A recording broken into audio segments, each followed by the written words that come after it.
Happy carry on வணக்கம். இன்றைக்கி நம்ம ஸ்ப்ரவுட்ஸ் வச்சு சூப்பராக ஒரு உப்புமா டேஸ்டி அண்ட் ஹெல்த்தியாக கலோரி கம்மியாக எப்படி சாப்பிட்லான்னு பார்க்கலாங்க. அதுக்கு நீங்கள் ஸ்ப்ரவுட்ஸ் எடுத்துக்கோங்க. அதை மிக்சியில் நீங்கள் கொஞ்சம் லைட்டாக பிளெண்ட் பண்ணி ஒரு 10 செகண்ட் இது பண்ணி எடுத்து வச்சுக்கோங்க.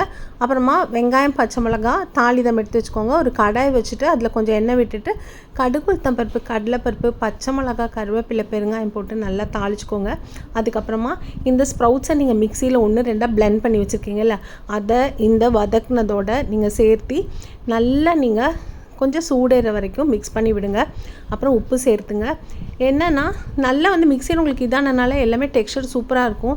அப்புறம் ஒரு தட்டில் எடுத்து வச்சுட்டு தேவைன்னா தேங்காய் பூ போட்டுக்கோங்க, இல்லைன்னா அப்படியே சாப்பிடுங்க. வேணும்னா லெமன் போட்டுக்கோங்க.